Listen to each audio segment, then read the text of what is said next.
성경을 보면은 감사하라라는 말이 참 많이 나옵니다. 그래서 많은 사람들이 기독교를 감사의 종교다라고도 말하기도 합니다. 여러분, 과연 감사가 무엇일까요? 감사에 대한 정의가 많이 있겠지만 저는 이렇게 말씀을 전해드리고 싶습니다. 은혜를 받은 자가 은혜를 베푼 자에게 고마움에 보답하고자 하는 마음을 말과 행동으로 표현하여 상대방에게 전하는 것. 어떤가요, 여러분? 중요한 것은 감사라는 것은요, 마음으로만 이루어지는 것이 아니라 표현되어야 하는 마음이라는 것입니다. 믿는 자들에게 이러한 감사의 마음이 큰 이유는 하나님께 받은 은혜가 너무나 크기에 감사의 마음을 우리가 고백하지 않을 수 없기 때문입니다. 지난 몇 주간 교회에서 추수감사 사행시 공모전이 있었습니다. 우리 많은 분들이 참여해 주셔서 풍성한 감사의 그 내용에 대한 의미를 다시 한번 생각해 볼 수 있는 시간을 가졌는데요. 제가 몇몇 성도님들이 쓰신 글들을 이 시간에 잠시 읽어 드리려고 합니다. 먼저 자신의 남편에 대해서 재치 있게 이렇게 추수감사라는 사행시를 가지고 쓰신 분이 있는데요. 제가 읽어 드리겠습니다. 추천합니다. 우리 남편 같은 사람. 수수하고 얼굴 큰 남자가 최고입니다. 감사하게도 남편 옆에 있으면 내가 예뻐 보이고 얼굴도 작아 보입니다. 사람은 역시 긍정적으로 생각해야 합니다. 재치 있죠. 남편을 지금 자랑하는 건지 어떤 건지 모르겠는데 아무튼 이런 내용도 있었고요. 또 아주 의미 있는 사행시들이 많이 있었습니다. 몇 가지만 좀 읽어드리면요, 한번 잘 들어보시기 바랍니다.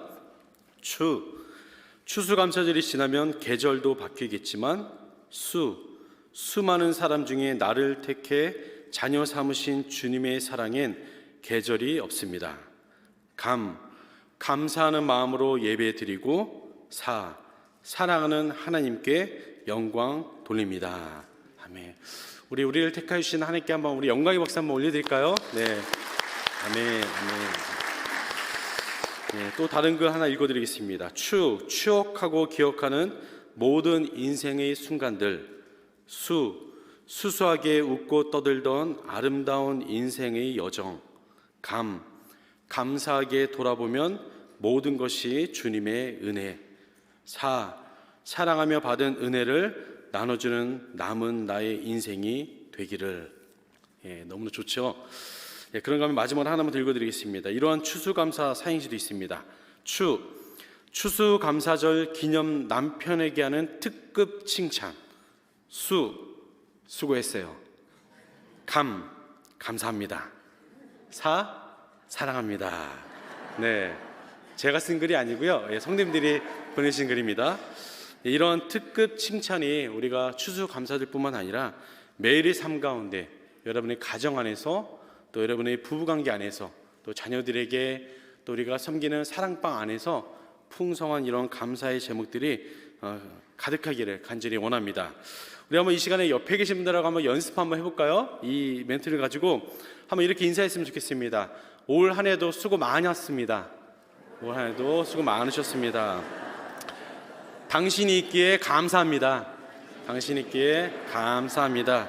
마지막으로 주 안에서 사랑합니다. 주 안에서 사랑합니다. 이 연습한 거 가정에 가셔서 여러분 꼭 한번 해보시기 바랍니다. 우리 19세기 러시아 문학을 대표하는 세계적인 문호인 우리 톨스토이가 말년에 쓴 단편집이 있습니다. 세 가지 질문이라는 책인데요, 간단합니다. 다음과 같이 질문하고 다음과 같이 답을 하는데요, 세상에서 가장 중요한 때는 바로 지금이고, 가장 중요한 사람은 지금 함께 있는 사람이며, 가장 중요한 일은 지금 곁에 있는 사람을 위해 좋은 일을 하는 것이다. 그렇습니다. 이처럼 모든 것에는요, 때가 있습니다. 때가 있기 때문에 가장 중요한 때는 그 중에서도 바로 지금, 오늘이라는 것이죠. 그리고 또한 지금 여러분과 함께하고 있는 모든 사람에게 좋은 일을 하는 것이 중요한데, 그 중 하나가 바로 오늘 나눌 제목인 이 감사의 표현입니다. 우리가 이처럼 감사의 표현을 해야 하는 많은 이유가 있겠지만요, 이렇게 우리가 감사의 표현을 해야 하는 이유는 감사가 또 다른 더 큰 감사를 불러오기 때문입니다. 찰스 스펄전 목사님이 이렇게 말씀하셨습니다. 우리가 하나님께서는 촛불을 보고 감사를 하면은 전등을 주시고, 전등을 보고 감사하면은 달빛을 주시고, 달빛을 보고 감사하면은 햇빛을 주시고, 햇빛을 보고 감사하면은 밝은 천국을 주신다라고 말합니다. 여러분 좀 공감이 되시나요? 그러기에 우리는 늘 감사하는 마음을 가지고 우리 말과 행동으로 늘 감사의 표현을 상대방에게 해야 한다는 것입니다. 이를 윌리엄 아서 워드라는 분은 또 이렇게 말합니다. 감사를 느끼지만, 우리 한국 분들이 같은 경우 감사를 느끼긴 하지만 표현을 잘 못하잖아요. 그래서 감사를 느끼지만 감사를 표현하지 않는 것은 마치 우리가 선물을 포장해 놓고서 주지 않는 것과 같다라고 표현을 합니다. 이 말은 즉 감사는 표현할 때 완성이 된다라는 것을 말해 주는 것입니다. 오늘 우리가 살펴볼 골로새서 말씀에서도 이러한 감사의 표현을 우리가 발견할 수 있는데요. 우리는 흔히 사도 바울을 감사의 영성을 가진 신약의 대표적인 인물이라고 말합니다. 그 이유는 그의 모든 글들을 보면은 감사의 표현이 가득한 것을 우리가 볼 수 있기 때문입니다.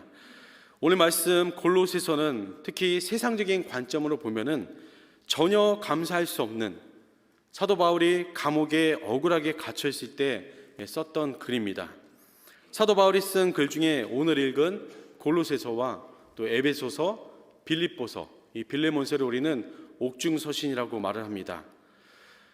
옥에 사도 바울은 갇혀 있었지만 그 가운데서도 오늘 말씀에서 보는 것처럼 또 사도 바울은 오히려 자유함을 누리며 풍요로운 삶을 살고 있는 세상의 성도들에게 감사를 외치고 있는 것입니다. 옥중서신인 에베소서 1장 16절 말씀을 보면 이렇게 고백합니다. 함께 읽어보겠습니다. 내가 기도할 때에 기억하며 너희로 말미암아 감사하기를 그치지 아니하고. 골로새서 1장 3절입니다.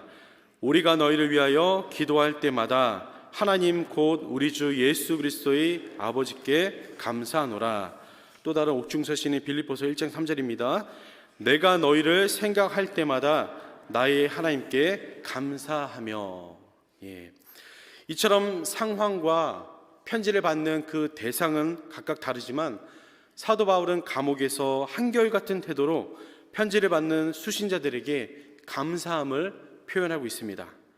사랑하는 성도 여러분, 누구나 우리가 건강하고 또 물질의 풍성함을 누리며 우리가 하는 모든 일들마다 잘 풀릴 때에는 누구나 다 감사할 수 있습니다. 이는 하나님을 믿는 자나 믿지 않는 자들이나 모두 다 할 수 있는 감사입니다. 그러나 믿는 자들의 감사는요, 상황과 환경을 뛰어넘어 감사할 수 있는 감사의 영성을 가지고 있는 자들입니다. 많은 사람들이 고난과 고통을 불행의 충분 조건이라고 여깁니다. 그러나 성경은 오히려 고난이 유익이다라고까지도 말하면서 비록 우리가 하나님의 섭리를 다 알 수 없지만, 하나님의 뜻을 다 우리가 이해할 수 없지만 우리의 이성을 뛰어넘어서 고난 가운데서도 일하시는 그 하나님의 뜻이 분명히 있음을 우리는 겸손히 인정하고, 그러한 고난을 허락하신 하나님께도 우리는 여전히 감사할 수 있어야 한다는 것입니다. 그렇다면 그리스도인들이 이처럼 감사할 수 있는 이유가 과연 무엇일까요?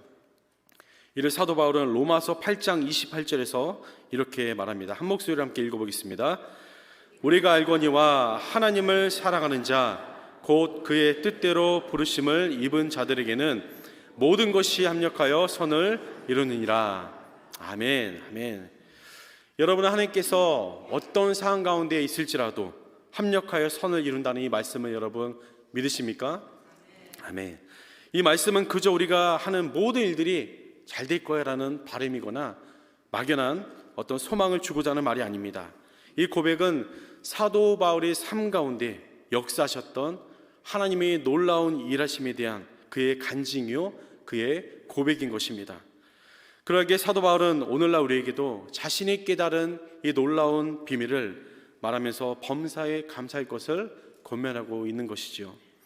왜냐하면 하나님의 뜻대로 부르심을 받은 자들에게는 모든 것이 합력하여 선을 이루실 것을 믿기 때문입니다. 그렇다면 우리는 어떻게 감사하는 자가 될 수 있을까요? 오늘 본문 15절을 보면은 이렇게 시작을 합니다. 그리스도의 평강이 너희 마음을 주장하게 하라. 그리스도의 평강이 너희 마음을 주장하게 하라. 여러분, 여기에서 우리의 마음을 주장하게 하는 그 주체가 누구라고 말하고 있습니까? 이 주체는 바로 그리스도의 평강입니다. 그리고 이어지는 말씀 15절 하반부를 보면 이렇게 말하죠. 너희는 감사하는 자가 되라 라고 말합니다. 즉 이 말은 그리스도의 평강이 주장하는 삶을 살고 있는, 그 삶을 경험한 성도들이 취하는 자세가 바로 감사하는 자가 되어야 함을 말해주고 있는 것입니다. 그렇습니다. 그리스도의 평강이 주장하는 삶을 경험한 저와 여러분들은 마땅히 감사하는 자들이 되어야만 합니다. 그런데 이어지는 16절 말씀을 보면요, 구체적으로 어떻게 그리스도의 평강이 주장하는 삶을 경험한 성도들이 이런 감사하는 자가 될 수 있는지를 말해주고 있는데요, 그것은 바로 그리스도의 말씀이 너희 속에 풍성히 거할 때에 라고 말하고 있습니다. 그리스도의 말씀이 너희 속에 풍성히 거할 때에. 16절 말씀 보면은 4개의 현재 분사 동사가 나오는데요, 그것은 가르치며, 권면하며, 놀이하며, 또 감사하며입니다. 즉 이 4가지는 그리스도의 말씀이 우리 가운데 풍성히 거할 때에 나타나는 현상이라는 것이죠. 그렇습니다. 여러분의 삶을 보면은 우리가 알 수 있죠. 우리 가운데 그리스도의 말씀이 풍성할 때 어떻게 됩니까? 내가 만난 하나님을 다른 사람에게 전하고자 하는 그런 마음이 커집니다. 하나님을 향한 입술의 찬양이 가득하게 되고요, 우리의 삶 가운데 감사함의 찬양이 넘치고 감사하는 사람이 된다라는 것입니다. 그렇다면 우리는 우리 스스로에게 다음과 같은 질문을 해봐야 할 것 같습니다. 과연 나의 내면에는 지금 무엇으로 채워져 있는가? 여러분의 내면은 무엇으로 채워져 있으십니까? 그리스도의 말씀으로 채워져 있으십니까? 혹 우리 가운데 감사함을 잃어버리고 살고 있다면 무엇보다 우리의 내면을 이 그리스도의 말씀으로 풍성히 채우시기를 간절히 축원합니다. 한 예로 로마서 5장 8절 말씀을 보면요, 이렇게 고백합니다. 우리가 함께 한번 읽어보겠습니다. 우리가 아직 죄인 되었을 때에 그리스도께서 우리를 위하여 죽으심으로 하나님께서 우리에 대한 자기의 사랑을 확증하셨느니라. 아멘. 여러분 어떻습니까? 이 진리의 말씀을 읽을 때에 여러분의 가슴이 뜨거워지지 않으십니까? 우리가 무엇이기에 우리를 위하여 죽기까지 우리를 향한 그 하나님의 사랑을 보이신 것일까? 생각하면 생각할수록 하나님의 그 크신 사랑 앞에 눈물과 또 감사가 넘칠 뿐입니다. 이 귀한 말씀이 이런 말씀들이 우리 내면에 가득 채워지게 되면은 어찌 우리가 하나님 앞에 감사하지 않을 수 있을까요? 이처럼 그리스도의 말씀이 우리 가운데 풍성할 때에 우리 삶 가운데 감사의 눈물과 감사의 기쁨과 감사의 찬양과 구원의 그 감격이 우리 삶을 충만케 할 것입니다. 그리스도의 말씀으로 충만했던 사도 바울이 그랬습니다. 사도 바울은 감사할 만한 그 상황 속에서만 그는 감사한 것이 아니라 자신의 계획대로 인생이 풀리지 않는 그런 상황 속에서도 그는 감사했습니다. 하나님께서 모든 일을 합력하여 선을 이루시는 분임을 믿었기 때문입니다. 또한 사도 바울은 하나님의 말씀으로 풍성했기 때문에 그는 고난 가운데서도 감사할 수 있었습니다. 특별히 육신의 연약함 속에서도 그는 감사했습니다. 그는 평생의 육신의 질병에 시달렸기 때문에 하나님께 간절히 자신의 육신의 질병을 없애달라고 기도를 하였습니다. 그러나 그의 기도에 대한 하나님의 응답이 무엇입니까? 하나님께서 고린도후서 12장 9절에서 이렇게 말씀하십니다. 함께 읽겠습니다. 내 은혜가 내게 족하도다. 이는 내 능력이 약한 데서 온전하여 짐이라 하신지라. 아멘. 사도 바울은 이 말씀을 붙들고요, 연약한 그 육신 가운데도 감사의 영성을 잃어버리지 않았던 것입니다. 그렇습니다. 하나님께서 우리에게 무엇인가를 우리에게 주셔야만 그것이 은혜이고 그것이 우리에게 감사의 제목이 되는 것이 아니라 우리도 사도 바울처럼 우리에게 주신 그런 가시에도 연약함 속에서도 우리는 감사할 수 있어야 한다는 것입니다. 여러분 우리가 잘 아는 찬송 중에 찬송가 384장 나의 갈 길 다가도록의 그 찬송의 가사를 보면 이렇습니다. 나의 갈 길 다가도록 예수 인도하시니 내 주 안에 있는 긍휼 어찌 의심하리요. 믿음으로 사는 자는 하늘 위로 받겠네. 무슨 일을 만나든지 만사 형통하리라. 무슨 일을 만나든지 만사 형통하리라. 아멘. 여러분, 얼마나 아름다운 이 찬양의 가사인지 모릅니다. 그런데 얼핏 보면은 우리가 이 찬양은 마치 세상에서 실패를 한 번도 맛보지 못하고 성공 신화를 이어간 사람이 쓴 가사인 것처럼 보일지 모르겠지만, 이 찬송시를 쓴 분은 환희 크로스비라는 분입니다. 이분은 태어난 지 6주 만에 앞을 보지 못하게 된 시각 장애인이었습니다. 그러나 그녀는 암흑과 절망 가운데 있어도 좌절하지 아니하고 8,000편이 넘는 아름다운 찬송시를 지어서 오늘날까지 수많은 성도들에게 은혜를 끼치고 있습니다. 그녀는 자신의 그 육신의 연약함 속에서도 자신이 하나님의 돌보심 가운데 있는 하나님의 자녀라는 것을 잊지 아니하고 약할 때 강함 되시는 하나님께 오히려 이런 감사의 찬양을 드릴 수 있었다라는 것입니다. 하나님은요, 모든 상황 속에서 합력하여 선을 이루시는 분이심을 여러분 다시 한번 꼭 믿으시기 바랍니다. 우리는 너무 때로는 이기적이어서 내가 건강하고 내가 하는 모든 일들이 세상적으로 볼 때 잘 되고 성공해야 만사 형통하다라고 말할지 모르겠지만, 이것은 기복신앙입니다. 우리는 우리의 삶을 우리의 관점이 아니라 하나님의 관점으로 바라보며 모든 일 가운데 합력하여 선을 이루시는 하나님을 믿음의 눈으로 볼 수 있어야만 합니다.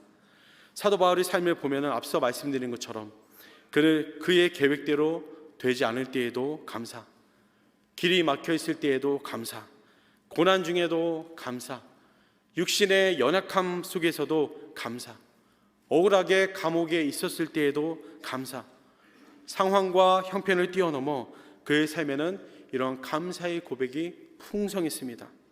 사랑하는 성도 여러분, 오늘날 우리의 인생도 우리의 계획대로 때로는 되지 않고 길이 막혀 있는 것 같고 육신의 연약함으로 인해서 어려움이 있고 억울한 고난 가운데 있는다 할지라도, 그럼에도 불구하고 하나님은 그 모든 상황을 통하여 일하시고 합력하여 선을 이루시는 분이시기에 저와 여러분들이 감사할 수 있어야 합니다.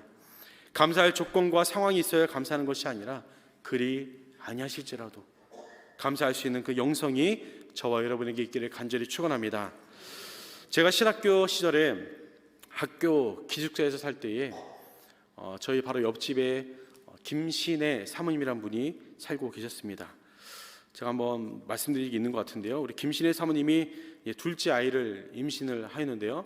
너무나 축복받아 마땅한 일이었지만 안타깝게도 몇 개월 되지 않아서 사모님이 갑작스러운 폐렴으로 인해서 그만 3주 이상을 코마 상태에 빠지게 되었고 ICU 병상에서 누워 계셔야만 했습니다. 상황은 점점 더 악화되고 결국에는 손과 발끝이 괴사가 진행이 되어서 사모님의 목숨을 살리기 위해서는 의료진들이 결단을 내려야 하는 순간이 있었습니다. 그 결단은 바로 두 팔과 두 다리를 다 절단해야만 하는 그런 상황이었습니다. 이미 뱃속에 있던 아이는 죽었고 정말 죽음의 문턱 앞에 서 있었던 우리 김신혜 사모님께서는 수술을 받고 하나님의 은혜로 기적적으로 살아났지만 그가 깨어났을 때에는 그녀는 자신의 그 두 팔과 두 다리는 이미 절단되고 없었던 사실을 그때서야 깨닫게 되었습니다. 그때 우리 김신혜 사모님의 심정이 어떠했을까요? 이런 상황을 허락하신 하나님이 얼마나 원망스러웠을까요? 그런데 몇 년의 시간이 지나서 저희 가정이 다시금 우리 김신혜 사모님 가정을 방문해서 이런저런 이야기를 나누는데, 우리 사모님은 하나님에 대한 원망과 불평보다는 감사의 제목들을 계속해서 밤새도록 말씀해 주시는 것입니다. 이것도 감사, 저것도 감사, 온통 감사 제목뿐이었습니다.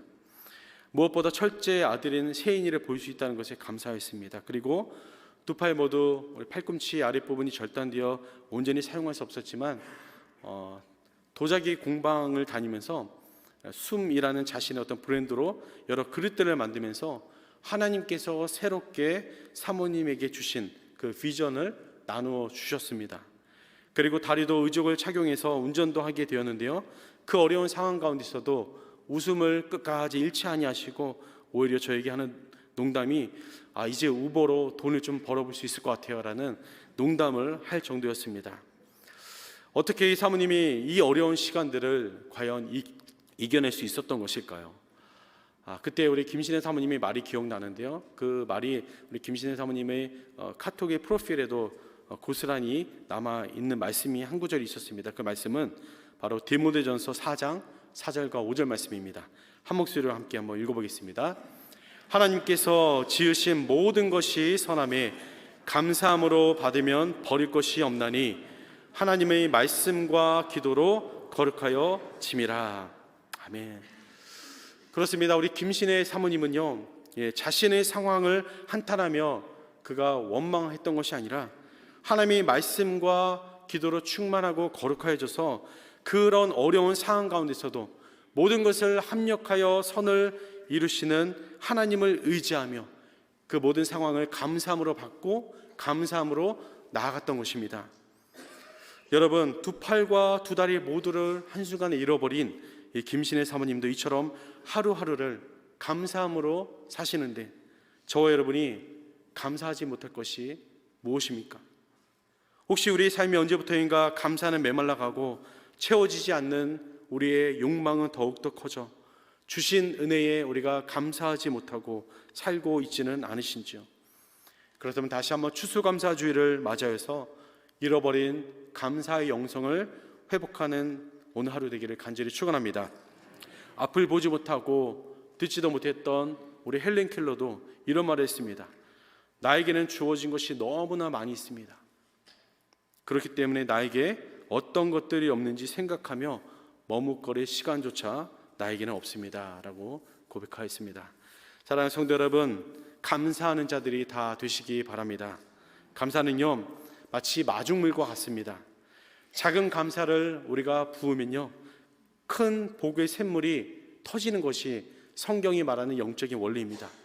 그러나 그 복의 샘터에 우리가 불평과 불만을 쏟아 부으면요 그 복의 샘물이 막히게 되고요 우리의 삶은 갈수록 황폐해져 간다는 것입니다. 이미 우리는 감히 다 셀 수 없는 하나님의 은혜로 구원받은 하나님의 자녀들입니다. 이미 받은 그 은혜가 충만합니다. 그런데 우리가 받은 그 은혜를 잊어버리고 살아간다면 우리가 아무리 많은 것을 소유한 자더라도 결국은 모든 것을 다 잃어버린 자가 되고 말 것입니다. 사랑하는 성도 여러분, 오늘 우리에게 주신 이 하루도 그 누군가에게는 그토록 갈망하던 내일이었음을 우리가 기억하며 오늘 하루도 하나님께서 베푸신 그 은혜에 감사하십시오. 무엇보다 사도 바울처럼 그리스도의 말씀으로 풍성하여서 우리가 어떤 상황 가운데 있을지라도 우리를 포기하지 아니하시고 우리와 여전히 동행하시는 그 주님의 손을 꼭 붙들고 주님 앞에 감사의 찬양과 고백을 올려드리는 저와 여러분 되기를 주님의 이름으로 간절히 축원합니다. 아멘. 기도하겠습니다.